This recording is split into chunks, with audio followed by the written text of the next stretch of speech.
After a long time मैं एचएसएच में वापस आई हूँ और मुझे बहुत अच्छा लग रहा है और मुझे ये अपॉर्चुनिटी दी है राजेश सर को इंट्रोड्यूस करने की। सर से मैं कनेक्ट हूँ इमोशनली मैं बोल सकती हूँ। सर एक्चुअली पूछा जाए तो मुझे नहीं पता सर कितने साल से प्रैक्टिस कर रहे हैं, लेकिन मुझे पता है कि बहुत साल से सर प्रैक्टिस कर रहे हैं और प्रैक्टिस की क्वालिटी बहुत अच्छी है। जब मेरे पेशेंट अटक जाते हैं जो बिल्कुल भी ठीक नहीं हो रहे थे मेरे पास से, तो मैं सर के पास भेजती हूँ जो 1 वीक में ठीक हो जाते हैं। तो सर का स्किल जो है केस टेकिंग का वो बहुत जबरदस्त है। मेरे पेशेंट जो सर के पास जाते हैं वो बोलते हैं "अरे सर ने तो 2 मिनट में बाहर निकाल दिया"। मैंने बोला पेशेंस रखो, अपना एक्सपीरियंस देखो कैसे ठीक हो रहे हैं, बाद में हम बात करेंगे। और पेशेंट 8-10 दिन में ठीक होते हैं और खुश भी होते हैं कि इतने कम टाइम में केस टेकिंग करके भी पेशेंट ठीक हो रहे हैं। तो सर का स्किल बहुत ही हाई लेवल का है। सर ने सैगल मेथड, माइंड मेथड बहुत एक्सेलेंसी उसमें हासिल की है और सर ऑनररी प्रोफेसर भी है सर, है ना? भारतीय विद्यापीठ में। पीएचडी, हाँ, पीएचडी स्टूडेंट्स को, एमडी स्टूडेंट्स को भी सर सिखाते हैं। सो आज हमें ये अपॉर्चुनिटी मिली है कि सर के साथ नया कुछ सीखेंगे और वो डेफिनेटली आप अपने क्लिनिक में अप्लाई भी कर पाएंगे और उससे रिजल्ट जो मिलेंगे वो बहुत अमेजिंग रहेंगे। ये बहुत अच्छा इंटरैक्टिव सेशन होने वाला है। So most welcome doctor Rajesh Bogle sir. Welcome, sir. Welcome. Namaste. Good evening to everybody. Uh, I hope you will enjoy whatever time we are having in our hand. तो शुरुआत करते हैं एक केस से। एक औरत थी जो तकरीबन 62 इयर्स की थी और वो मेरे क्लिनिक में उसके ग्रैंडसन के साथ एक 3-4 बार आके गई थी। तो ग्रैंडसन का फॉलोअप लेते समय वो आती थी, बैठती थी और ग्रैंडसन से कुछ रिलेटेड इश्यूज रहेंगे तो वो पूछती भी रहती थी और चली जाती थी। उस दिन ऐसा हुआ कि ग्रैंडसन का फॉलोअप मैंने लिया और ग्रैंडसन का फॉलोअप लेने के बाद वो वापस चली गई। मैंने ग्रैंडसन का दवा दे दिया तो वो बाहर से वापस फिर अंदर आ गई और अंदर आने के बाद वो अंदर बाहर चली गई और वापस अंदर आ गई और वो ग्रैंडसन को जो दवा दिया था मैंने, तो उसके बारे में वो पूछने लगी कि ये कैसा देना है, स्टॉक मेडिसिन दिए थे तो ये कैसा देना है, वो कैसा देना है, ऐसा उसने पूछ लिया और बाद में वो बैठ गई, कुर्सी में बैठ गई। तो मैं बोला, मुझे लगा कि अरे मैंने तो उसको बोल दिया है सब, अभी ये वापस क्यों बैठी हो? तो बोली नहीं, मुझे लग रहा है कि मैं आई थी ग्रैंडसन के साथ तो मुझे ऐसा लग रहा है कि मैं भी अपनी ट्रीटमेंट चालू कर। तो I was little surprise by the way she started with this. तो बोली कि ठीक है मेरी भी ट्रीटमेंट चालू कर देते हैं। मैंने सोचा अभी बाहर बैठी थी तो मैं बोली चलो ठीक है मैं भी शुरुआत करती हूँ मेरी मेडिसिन की। तो मैंने उसको पूछा कि क्या हो रहा है आपको, आपकी तकलीफ क्या है? तो बोली वैसे तो मुझे हाइपरटेंशन है, डायबिटीज भी है, कई सालों से चल रहा है और घुटनों में भी दर्द था मेरे। तो मैंने यहीं पे एक आयुर्वेदिक डॉक्टर है उनसे दवा ली थी तो घुटनों का दर्द तो थोड़ा कम हो गया। तो फिर मैंने वापस बंद कर दिया उनसे लेना दवा और अभी मुझे खांसी हो रही है और मतलब एक एक 1.5 महीना हो गया मुझे खांसी हो रही है और खांसी के लिए मुझे दवा चाहिए। वैसे बाकी तो कुछ प्रॉब्लम है नहीं, कुछ दिक्कत है नहीं मेरे को। सिर्फ खांसी है थोड़ी बहुत, और वो 1-1.5 महीने से चल रही है, तो उसके लिए दवा चाहिए मुझे। और मैंने उसको पूछा कि आपका सरनेम क्या है? तो बोली मेरी जो लड़की आती है उसकी लड़की भी मेरी पेशेंट है, ग्रैंडसन के साथ जो आती थी, तो लड़की भी मेरी पेशेंट है। तो बोली मैं उसकी माँ हूँ, और मेरा सरनाम है कुलकर्णी। तो मेरे लड़की का देशपांडे, मेरा कुलकर्णी, अपना कॉमन नेम देशपांडे, कुलकर्णी, जोशी, और इतना बोल के हंस पड़ी। बस मेरा केस यहीं पे खत्म हुआ है, और मैंने उसको दवा दिया, और 2 ही हफ्ते में वो बिल्कुल ठीक हो गई। And she is SOS now. I told her she doesn't need medicine, so she is not coming. तो इस पे आपको क्या लग रहा है? अगर आप बोलते हैं बात करेंगे, या कैसे, आप बताइए। तो सोनाली सोनाली नाइक का मैसेज आया है कि उनको बेल लग रहा है, तो अगर वो बात करेंगे तो समझ जाएगा कि क्यों बेल है लग रहा है आपको।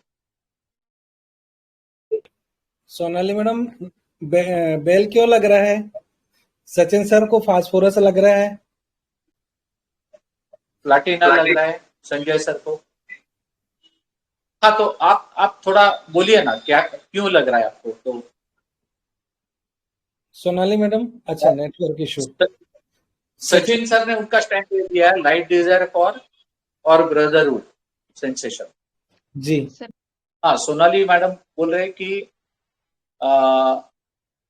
डिल्यूजन वेल और लाइट डिजायर। संजय सर बोल रहे हैं हेल्प कॉलिंग फॉर। ओके। हाँ, सीमा कंडल मैडम लिख रहे हैं उसको कॉमन स्ट्रेस क्यों दिया, बराबर है, क्यों दिया, ठीक है, ठीक, ओके। तो ये स्मिता नायक मैडम ने एक बड़ा अच्छा ये दिया है, delusion wealth and delusion business ordinary, ऐसा वो बोल रहे हैं। तो अगर वो बात करेंगे तो अच्छा रहेगा। Yeah, good evening, आप sir. Smita madam? Yeah, good evening, sir. Can you hear me? Sir मुझे लगा एक तो डेल्यूजन वेल्थ है और कुछ नहीं है, इतनी सारी चीजें हैं, तो भी शी इज लाइक और कुछ नहीं है। एंड सेकेंडली जब सर ने पूछा तो उसको एक्चुअली वेरी ऑर्डिनरी, हम कुलकर्णी देशपांडे नॉर्मली कैसे हम लोग अपना सरनेम बताते हैं, but she says that this is very ordinary, हम लोग सब Joshi Kulkarni, like you know, not very important kind of, that is why perfect, एकदम परफेक्ट। Thank you sir. मैंने यही इंटरप्रेट किया था कि, और क्योंकि क्या है, मतलब जोशी कुलकर्णी देशपांडे ये जो कॉमन नेम है, ये जो कॉमन सरनेम है, और वो कॉमन सरनेम उसने यूज किया, और उसको खुद को वही लग रहा है कि ये मेरा कॉमन नेम है। तो मैंने उसको वो समझने की कोशिश की कि ये क्यों कॉमन समझ रही है। अभी जोशी कुलकर्णी देशपांडे, मेरे पास पेशेंट आते हैं, उनको तो बड़ा नाज रहता है अपने सरनेम के ऊपर, और वो सरनेम लेके कुछ कुछ जो हिस्से हैं पुणे में, उसके साथ कनेक्ट भी कर लेते हैं कि हमारी तो कम्युनिटी इस हिस्से में बहुत ज्यादा है, इसमें ज्यादा है, हम तो पहले से है, वगैरह वगैरह। और ये पेशेंट, उसने सीधे सीधे बोल दिया कि बहुत कॉमन नेम है और वही मेरा नाम है। सो this is what I am converting into delusion ordinary business pursuing. ठीक है, ये थोड़ा सा अलग एंगल है, जो शायद मतलब अभी तक जो यूज किया रहेगा उससे थोड़ा सा अलग है। तो मैंने डिल्यूजन ऑर्डिनरी बिजनेस, तो डिल्यूजन ऑर्डिनरी बिजनेस, ये परस्यू ऑर्डिनरी बिजनेस। अभी जैसे एक पेशेंट आया था, वो बोला कि मुझे 5 दिन से बुखार है, और बहुत तेज बुखार चल रहा है। तो जब बुखार आया तो मैं अपने नॉर्मल डॉक्टर के पास गया। वो डॉक्टर के पास गया तो उन्होंने दवा दी और वही एलोपैथी वाली दवा ले ली थी। लेकिन 5 दिन हो गए, लेकिन मेरे को कुछ तकलीफ तो ठीक हो गई नहीं। तो इसलिए मैं आपके पास आया हूँ, सोचा कुछ अच्छी दवा ले। Now this is also diligent ordinary business person कि वो एलोपैथिक दवा किसी और से ले रहा था तो उसको वो ऑर्डिनरी बिजनेस समझ रहा था और उसको और एक अच्छे ढंग से दवा लेने की कोशिश कर रहा था, सोच रहा था, और उसकी वजह से वो मेरे पास आ गया। So this is also one of the way to pursue delusion ordinary business. ठीक है, तो मैंने 4 रूब्रिक्स लिए थे। एक डिलीजन ऑर्डिनरी बिजनेस, दूसरा डिलीजन वेल्थ। ये दोनों इकट्ठा लिए तो बेल ही आ रहा है, दूसरा कोई दवा आ ही नहीं रहा है। और जिस ढंग से उसने अप्रोच किया था कि चलो आज ठीक है, देखते हैं, आपके साथ दवा ले लेते हैं। सो गैम्बलिंग पैशन फॉर, तो ये 3 रूब्रिक मिला के, और जिस ढंग से वो हंस पड़ी उससे लाइट डिजायर भी लिया था। तो ये सब इकट्ठा करके मैंने बेलाडोना 30 का एक डोज दिया था और पेशेंट ठीक हो गया। सर इसको अडल्ट्रस से कैसे डिफरेंशिएट करेंगे? एडल्ट्रस में क्या है, अगर एडल्ट्रस का वैसा तो मीनिंग व्यभिचार है, तो आप एक पैथी के पास जाते हैं, वो पैथी भी आप ढंग से नहीं लेंगे, दूसरी पैथी में जाएंगे, दूसरे पैथी का भी ट्राई करेंगे, वो पैथी भी छोड़ देंगे, तीसरी पैथी को जाएंगे, तीसरा पैथी भी ट्राई करेंगे। तो ये जो स्विच ऑन एंड ऑफ है, without actually giving credence to that pathy and without continuing medicine properly, ये जो औरत है वो हाइपरटेंशन और डायबिटीज, ये एक दवा ले रही है एमडी के पास से दवा, उसने पहले खुद ने बोल दिया सीधा कि मैंने ये दवा लिया है और उसका तो प्रॉब्लम नहीं है कुछ। लेकिन जो खांसी है जो 1.5 महीने से नहीं जा रही थी, वैसे ही उसने नी पेन का भी बोल दिया कि मैंने आयुर्वेदिक दवा ली थी लेकिन नी पेन तो अच्छा हो गया, तो उसके बाद मैंने वो बंद कर दिया। तो ये व्यभिचार नहीं करे किसी पैथी के साथ, जो पैथी है वो कंटिन्यू कर रहे हैं, आराम आने के बाद उस पैथी को छोड़ रही है या कंटिन्यू कर रही है। लेकिन 1.5 महीने से जो खांसी की तकलीफ है सिर्फ उसके लिए अपने पास आई, तो इसलिए मैंने एडेड। सर एक क्वेश्चन पूछना था। हेलो। हाँ हाँ हाँ, हाँ, अगर बोलिए। पेशेंट ऐसा बोले कि आपकी जो पैथी है होम्योपैथी है, वो सारी पैथी में सबसे एकदम मतलब ऐसे आती है ना, पहले तो अगर एलोपैथी आती है, एमबीबीएस आता है, फिर आयुर्वेदी आता है और फिर होम्योपैथी ऐसे लास्ट में आता है, तो उसमें भी हम बिजनेस ऑर्डिनरी परस्यूइंग ऐसे ये वाला रूब्रिक ले सकते हैं क्या? नहीं, लेकिन उसमें क्या है कि ऐसा है, लेकिन आपके पास वो आ रही है। ओके। तो जिस क्योंकि अभी तो मेरे लिए ये इम्पोर्टेंट है क्योंकि मैंने बाकी का महसूस किया है। Okay sir. बाकी का महसूस किया है, लिया है दवा, उससे फायदा नहीं है, तो मैं आपके पास आई हूँ। तो मैं तो इसको शायद ऑब्जेक्टिव रीजनेबल लूंगा कि मैं आपके पास क्यों आई हूँ। मेरी ये एक सोच थी, लेकिन फिर भी मैं आपके पास आई हूँ क्योंकि इससे रिजल्ट नहीं है, तो इसलिए मैंने आपके पास अभी आई। तो she is giving a valid reason for this. नहीं सर, शी इज टेलिंग कि होम्योपैथी लास्ट में आता है ना, होम्योपैथी आपका सबसे नीचे आता है ना, तो फिर आ सकता है। ये फिर कंटेंट भी हो सकता है ना, आपको नीचे दिखाना कि उसके टोन के ऊपर डिपेंड रहेगा। Okay sir, thank you. Okay, तो कंटेंचुअस भी रहेगा या थोड़ा सा टोन अगर बदल दिया, क्योंकि ऐसे भी कुछ लोग होते। नहीं, एक मिनट, ऐसे भी कुछ लोग, हाँ थोड़ा सा एक्सप्लेन करता हूँ कि ऐसे भी कोई पेशेंट रहते हैं, वो बोलते हैं आज तक तो मैंने सिर्फ एलोपैथी ही लिया। क्यों? क्योंकि वही हमारे इसमें चलता आ रहा है। तो अभी ये ट्रेडिशनल पीरियड है जो सकता है कि आज तक होम्योपैथी ली नहीं मैंने, क्योंकि हमारे इसमें सब एलोपैथी लेते हैं और मैं एलोपैथी ही फॉलो करता रहे। तो जिस ढंग से और जो भाषा बोलेंगे, जो शब्द प्रयोग करेंगे, उसके ऊपर डिपेंड रहेगा कि कौन सा रूबिन का। ठीक है, तो आगे चलते हैं। Thank you sir. फरहाद, उन्होंने लिखा कि गैम्बलिंग पैशन पर थोड़ा एक्सप्लेन करें। अभी ये पेशेंट ग्रैंडसन के साथ 3-4 बार पहले आ गई थी, और लड़की के साथ भी आई। वो 3-4 बार आई थी क्लिनिक में, ग्रैंडसन के साथ आई थी, लड़की के साथ आई थी, लेकिन उसने तब मुझे बोला नहीं कि मुझे दवा लेनी है। अभी आज भी ग्रैंडसन के साथ आई थी, ग्रैंडसन का जब दवा दिया तो ग्रैंडसन का वो पैकेट लेके अंदर आ गए और पूछा, और फिर बोली कि मैं बाहर बैठी थी तो सोचा कि चलो आज मैं भी दवा ले लेती हूँ आपसे। तो इसका मतलब है कि वो, उसका एटीट्यूड ऐसा था कि चलो आज ट्राई करके देखते हैं इनसे। तो वो मैंने गैम्बलिंग पैशन फॉर लिया। दूसरा केस लेते हैं।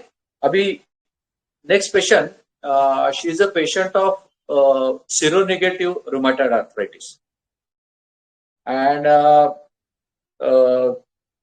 उसका भी एज अराउंड 58-59 है। मतलब उसका दवा चल रहा था, उसको मैंने पहले स्ट्रेमोनियम दिया था और थोड़ी बहुत ठीक थी वो स्ट्रेमोनियम से। और उस दिन जब वो पेशेंट आ गई तो उसने शुरुआत ऐसे की थी कि डॉक्टर साहब बहुत गुस्सा आ रहा है मेरे, और इतना गुस्सा आ रहा है कि ऐसा लग रहा है कि मैं किसी को मार दूंगी आज।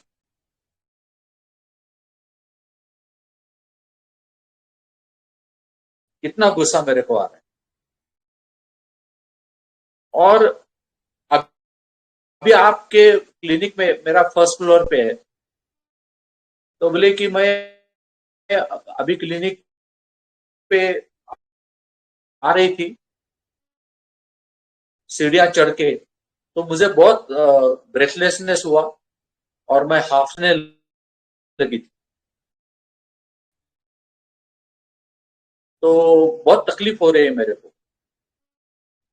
तो क्या है ये? तो मैंने पूछा कुछ कारण है, आपको इतना गुस्सा आ रहा है, तो कुछ तकलीफ है आपको, कुछ हुआ था क्या? तो बोली डॉक्टर साहब, मेरा ब्रदर इन लॉ का जो लड़का है, जो एक्चुअली जर्मनी में रहता है, लेकिन 1-2 हफ्ते हो गए वो पुणे आ गया, इंडिया आ गया, पुणे में आ गया। और 3-4 दिन ऐसे हो रहा है कि वो आता है और मुझसे बातें करता रहता है और मैं सुनती रहती हूँ। बात चल रही है प्रॉपर्टी के ऊपर। मेरा तो कुछ ताल्लुकात नहीं है, हम अलग अलग है। मैं अलग फ्लैट में रहती हूँ, वो लोग अलग फ्लैट में रहते हैं। मेरी जो को सिस्टर है, शी डाइड 7 years बैक। तो वैसा भी बहुत तो आना जाना है नहीं, और मेरा कुछ ताल्लुकात नहीं है इन लोगों से। लेकिन वो लड़का जो है वो बार बार आके मुझे पूछता रहता है, क्योंकि मैंने एक फर्म में थी बिल्डर के साथ ही, तो ये जो इश्यूज है उसके बारे में मुझे मालूमात है। जो उसको मालूम है तो वो आके पूछता रहता है कि ये ठीक है क्या, वो ठीक है क्या, ये किया तो चलेगा क्या, वो किया तो चलेगा क्या। और मेरा हस्बैंड मेरी बातें सुन, हम दोनों की बातें सुनता था, और हस्बैंड जाके उसके भाई को बोलता, और फिर वो जो मेरे ब्रदर इन लॉ है वो बहुत गुस्सा हो गए, बोले इनको क्या लेना देना है, और मेरा लड़का इनके पास क्यों जाता है, और ये मेरे लड़के को क्यों सजेशन देते हैं, या हम लोगों के बीच में क्या झगड़ा कराने वाले हैं क्या।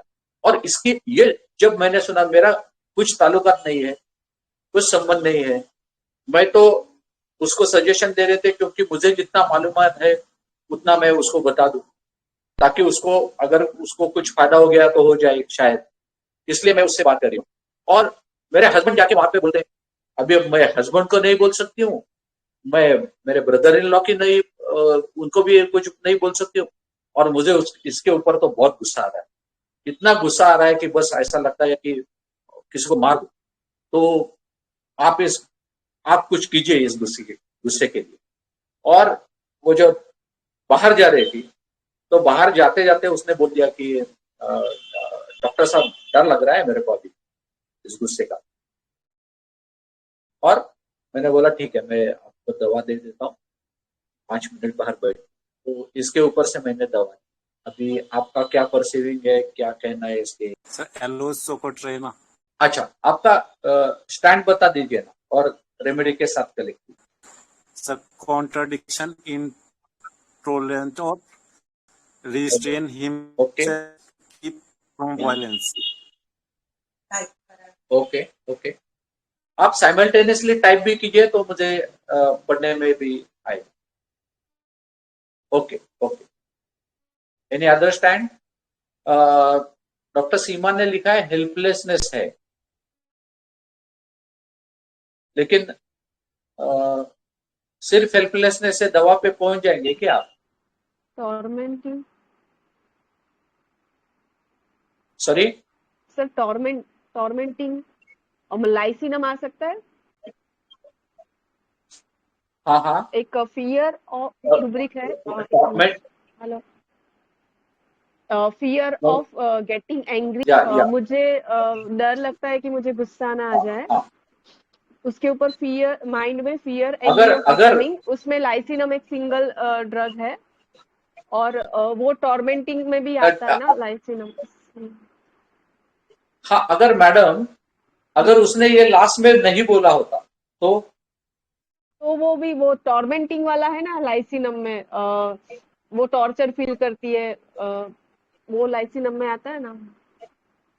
लेकिन उसका कहना क्या है? उसको उसको अभी उसके शूज में जाके थोड़ा सा महसूस कीजिए ना कि उसको तकलीफ सबसे ज्यादा किसकी है। सबसे ज्यादा वो किसी को बता नहीं सकती कि यहाँ भी ये है, तो वो ऐसे फंस गई है, मतलब टॉर्चर फील कर रही है। क्यों क्यों क्यों क्यों नहीं बता सकती? क्योंकि सब उसके रिलेटिव ही है, एक साइड हस्बैंड है, एक साइड ब्रदर इन लॉ है, तो शी इज फीलिंग टॉर्मेंटेड। हाँ, नहीं मैडम, थोड़ा बराबर है, आप थोड़ा सा और थोड़ा सा महसूस कीजिए कि उसकी सबसे ज्यादा दिक्कत क्या है। हस्बैंड को वो नहीं एकदम सही है, फिर भी उसको सुनाया जा रहा है। सॉरी वो एकदम सही है, उसका स्टैंड सही है, वो सिर्फ अच्छा भतीजे का अच्छा करने के लिए बोल रही है, लेकिन फिर भी हस्बैंड जाके वहां कुछ बोल के आया, तो इसको बोला गया कि क्यों तू बीच में बोल रही मेरे और मेरे बेटे के, क्यों एडवाइस दे रही है, जो क्यों एडवाइस सही दे रही है। हाँ। तो बापू सागर ने बड़ा अच्छा ये किया है। मैं एक्सप्लेन करता हूँ मैंने जो परसीव किया, क्योंकि लास्ट का जो सेंटेंस आया था, जैसे ये मैडम बोल रहे थे, बिल्कुल सही बोल रही थी कि लास्ट का जो सेंटेंस आया था वो बिल्कुल ये था कि फियर ऑफ गेटिंग एंग्री, तो सिंगुलर रुब्रिक है, और टॉर्मेंटिंग के इससे भी आप लाइसेंस दे सकते हैं, बराबर है। लेकिन मुझे जो लग रहा था, तो मुझे ऐसा लग रहा था कि इस औरत को दिक्कत क्या है कि हम अलग अलग है, अलग अलग घर में रहते हैं, ठीक है, और अलग अलग रहने के बावजूद मेरी एक्सपेक्टेशन मेरे हस्बैंड से क्या रहेगी? थोड़ा इंटरैक्टिव कर दीजिए। मेरा मेरा मेरा एक्सपेक्टेशन मेरे हस्बैंड से क्या रहेगा? क्यों मेरे साइड से बोले, मुझे सपोर्ट करे वो। हाँ, या तो मेरे से सपोर्ट करे, या तो इसके बारे में कुछ भी ना बोले। सही बात है ना? हाँ सर। कि आप चाह रहा है कि मेरी और मेरी उसकी टेरिटरी में मत आओ, मतलब ऐसा कुछ। हाँ, मतलब आप अगर चुप भी बैठेंगे तो भी चलेगा, लेकिन आप क्या कर रहे हैं, आप जाके आपके भाई को बता रहे, जो कि मैं एक्सपेक्ट कर रही हूं कि आपको ऐसा नहीं करना चाहिए। ठीक है, ये एक्सपेक्टेशन बराबर है या नहीं बराबर?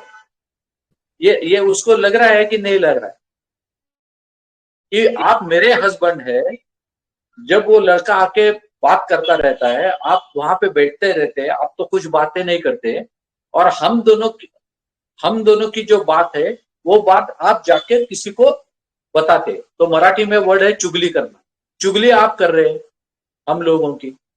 तो मेरा एक्सपेक्टेशन ये है कि ये चुगली तो कम से कम न करे। आप अगर कुछ आपका स्टैंड नहीं दिया तो भी चलेगा, आप चुप बैठेंगे तो भी चलेगा, लेकिन कम से कम आप ये बातें जाके उनको बोले तो नहीं।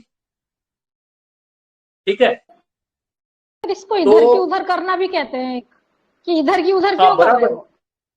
हाँ बराबर है, तो ये एक्सपेक्टेशन है ना उसका। और मेरा हस्बैंड मेरा है, हम दोनों ब्रदर इन लॉ अलग घर में रहते हैं, हम अलग घर में रहते हैं, लेना देना कुछ नहीं है। तो आप ये चुगली इधर का उधर क्यों कर रहे हैं? आप मेरे हस्बैंड है। तो उसका जो गुस्सा है, वो गुस्सा का कारण एक्चुअली ये है कि मैं इतना, मेरा हस्बैंड मेरे इसमें से जाके उसको चुगली कर रहा है, बराबर है। तो इसको रूब्रिक है delusion walls are falling. Excellent sir. Delusion walls are falling. Protect कर रहा था वही गिरा जा रहा है। जिस घर में मैं रहती हूँ, जिस घर में मैं रहती हूँ उसके जो 4 वॉल है, हम बोलते हैं ना कभी कभी कि आपके घर का बड़ा हिस्सा कौन है, या बड़े ये वॉल कौन है, तो एक तो मेरा पति है, एक तो मेरी लड़की है, एक मेरा लड़का है, और मैं हूँ, और इसी से मेरा घर बन रहा है, और उस घर में मैं रहती हूँ। तो मैंने ये रूब्रिक लिया था, ये जो है इसके लिए मैंने, क्योंकि उसको वहां से गुस्सा आ गया है। गुस्से का कारण ये है कि मेरा हस्बैंड है, और मेरा हस्बैंड जाके मेरे ब्रदर इन लॉ को बोलता है, और जिसकी वजह से झगड़ा फिर होता है। अगर ये नहीं बोलेगे तो कुछ झगड़े का कारण ही नहीं है, उनको पता भी नहीं चलेगा कि उनका लड़का मेरे पास आके बातें कर रहा है। सो this is delusion walls falling.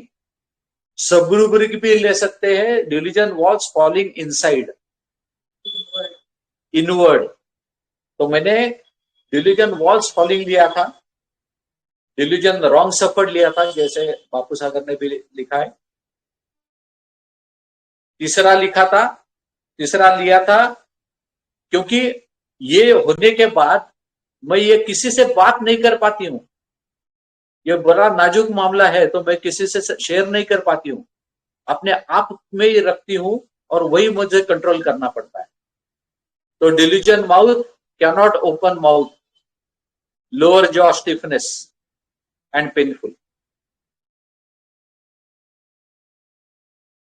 और फिर लास्ट में तो सीधा आ गया फियर ऑफ बिकमिंग एंग्री। तो ये पूरा का पूरा लाइसेंस का जर्नी हो गया।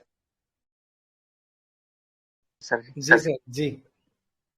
लेकिन शुरुआत जो है, क्योंकि उसके गुस्सा आ गया, गुस्सा के बारे में वो डर रही है, लेकिन गुस्से का कारण जो है वो अपने लिए मेन रूब्रिक रहेगा।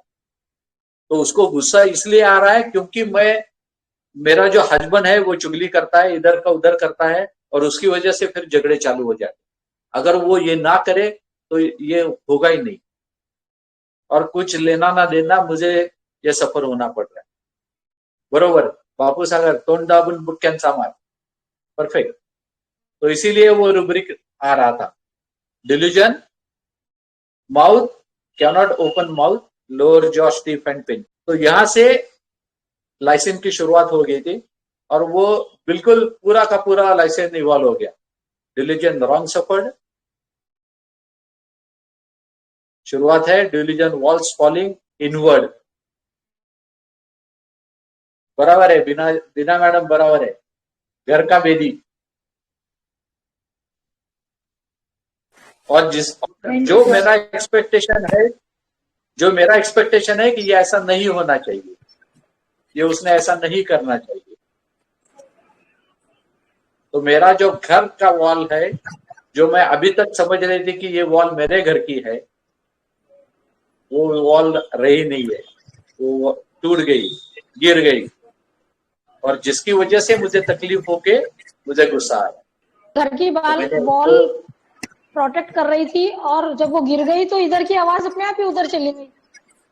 पर्सन जो था वो वॉल था और वो वॉल हटने से इस फ्लैट का उस फ्लैट से कनेक्शन ऑटोमेटिकली हो गया ना, तो उधर का आदमी इधर आके कुछ भी बोलेगा, कुछ भी करेगा। तो मेरा घर का प्रोटेक्शन ही चला गया, घर का वॉल ही चला गया, जो मैं आज तक समझती थी कि अरे ये मेरा अपना आदमी है, अरे ये मेरा अपना वॉल है, अरे ये मेरा अपना घर है। सो डिलीजन वॉल्स फॉलिंग इनवर्ड। और ये बाहर जाके मैं किसी से बात भी नहीं कर पाती हूँ, क्योंकि मैं तो मानती हूँ कि ये मेरा हस्बैंड है, ये मेरे अपने हैं, ये मेरे अपने नजदीक वाले हैं। तो अगर मैं बाहर जाके बोलूंगी तो मैं अपने हस्बैंड के बारे में ही बुरा बोल रही हूँ, ऐसा हो जाएगा, जो मुझे नहीं करना है। इसलिए फिर वो आ गया delusion, mouth cannot open mouth, stiff and painful. Painful इसलिए क्योंकि वो तोंड दाबून बुक्क्यांचा मार।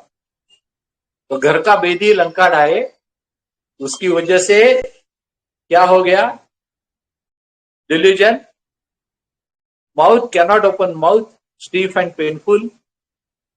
ये जो पूरा प्रोसेस में है, कुछ लेना ना देना, फिर भी मैं सफर हो रही हूँ, डिल्यूजन रॉन्ग सफर।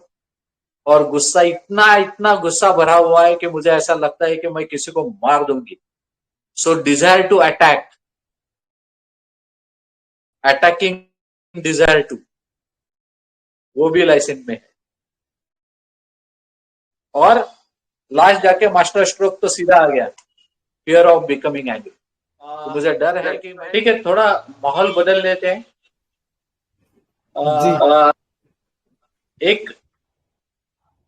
एक आनंद आश्रम का गाना है, सबने सुना होगा, सारा प्यार तुम्हारा। मेरा फेवरेट गाना है सर।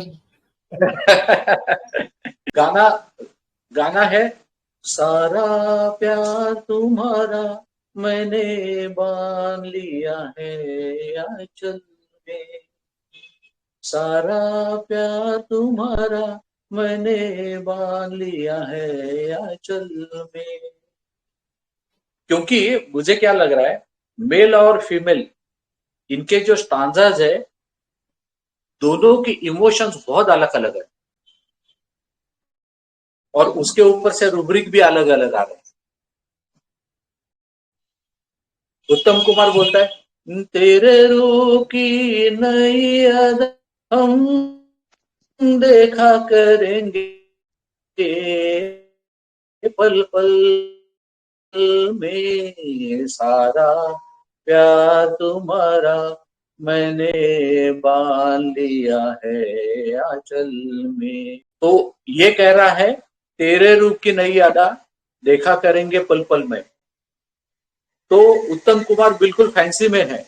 तो उत्तम कुमार बोलता है, चमके मेरी किस्मत की रेखा नैनों के काजल में, सारा प्यार तुम्हारा मैंने बांध लिया है आंचल में। और इसका जवाब शर्मिला टैगोर से आता है, देख के तेरी सूरत मिट जा, नहीं ये मेल का ही है, मिट जाती है एक ही पल में जीवन की हर धड़कन। ये पूरा फैंसीज है। और शर्मिला टैगोर बोलती है, सपनों की तुम मूरत तुमको पाकर सफल हुआ है मेरा ये जीवन। तो वो बोलते हैं कि सारा प्यार तुम्हारा बांध लिया है मैंने आंचल में। तो अफेक्शन एब्सॉर्ब, जितना आप देंगे उतना लेने के लिए मैं तैयार हूं और वो बांध के लेके रहेंगे। सपनों की तुम मूरत, तुमको पाकर सफल हुआ है मेरा ये जीवन।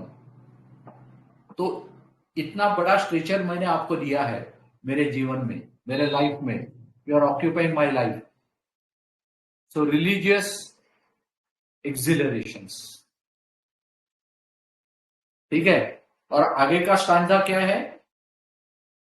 हम और पास आएंगे, हमें और कोई पास लाएगा। हम और पास आएंगे, हमें और पास कोई लाएगा। तो ये शर्मिला टैगोर है, ये बोल रही है मैं और आप तो पास है ही, लेकिन जो तीसरा आने वाला है वो और अपने को जुड़ने वाला है और पास आने वाले हैं, तो और अफेक्शन बढ़ने वाला है।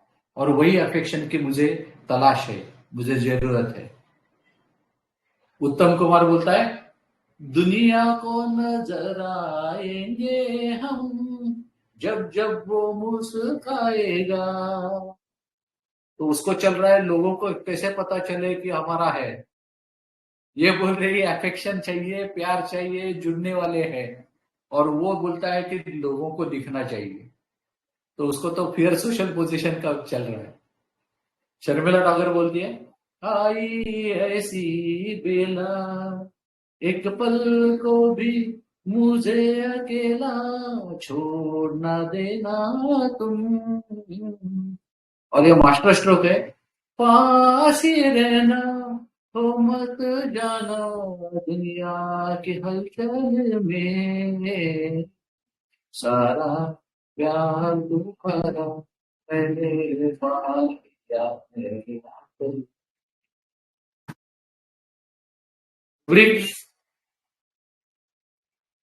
फियर ऑफ बीइंग निग्लेक्टेड,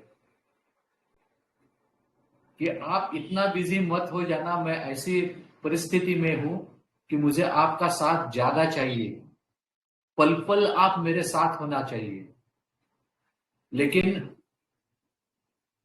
पास ही रहना, खो मत जाना दुनिया की हलचल में, सारा प्यार तुम्हारा मैंने बांध लिया है आंचल में। तो मुझे यह डर लग रहा है कि आप कहीं ना खो जाए और मुझे निग्लेक्ट करे। तो फियर ऑफ बीइंग निग्लेक्टेड। तो शर्मिला टैगोर की या औरत की पूरी स्टेट पल्सेटिला की है, ठीक है। तो अभी ये मुझे लग रहा था, अभी आप ऐसे समझना कि आप ये गाना सुनते हुए घर जाए, ठीक है। और घर में जाने के बाद घर में जाने के बाद वहां पे स्टोरी चालू हो जाती है। ये रियल स्टोरी है। पास ही रहना, खो मत जाना दुनिया के हलचल में।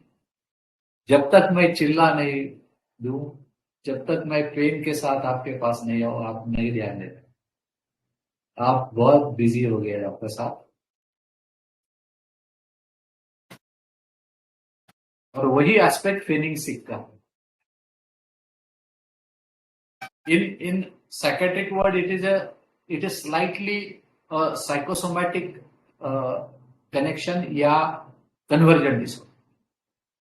फेनिक सिक का थोड़ा सा जो अंदर माइंड में चल रहा था वो बॉडीली एक्सप्रेशन में आ गया in terms of pain while passing urine. तो जब वो पेन इतना एक्सक्रूशिएटिंगली मैंने प्रेजेंट किया तो आप दौड़ के आए, आपको देखना पड़ा। और जब पल्सेटिला 30 दे दिया तो इतनी मुझ में हिम्मत आई कि मैं खुले दिल से आपसे बात करूं और बता दूं कि ये चल रहा है।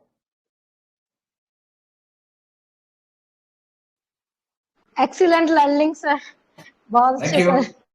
Thank you. तो मुझे ऐसा लग रहा है कि हम तो क्लिनिक में जाते हैं, पेशेंट को दवा देते हैं, पेशेंट ठीक हो जाते हैं, दुआ मिलती है, ये मिलती है, लेकिन घर के लोगों को भी आप भले कितना बिजी रहे, बराबर है, दिक्कत तो है, लेकिन उसमें से अगर 5 मिनट भी निकाल लेंगे अपनों के लिए, तो फिर ये लाइन नहीं रहना, लाइन नहीं आएगी, पास ही रहना, पास ही रहना, तो मत जाना दुनिया के हर कोने, सारा क्या तुम आप जितना दे रहे हो वो तो बांध रहे हो आंचल में, वही मेरा जीवन है। यही कहानी है फुल से डिला। Weeping pains with, mourning pains with, fear of being neglected and delusion अलग अलग रूप में आपके सामने आ सकते। ठीक है, enough for a day. Wonderful sir, और सुन सकते हैं sir. Thank you, thank you. Wonderful sir. मुझे अभी भूख लगी है तो अभी घर जाता हूँ। डेफिनेटली सर, आप good night sir. Good night sir, wonderful wonderful. Thank you thank you sir. Gratitude thank you very much. रहे बराबर है, दिक्कत तो है, लेकिन उसमें से अगर 5 मिनट भी निकाल लेंगे अपनों के लिए, तो फिर ये लाइन नहीं रहना, लाइन नहीं आएगी, पास ही रहना, पास ही रहना, तो मत जाना दुनिया के हर कोने।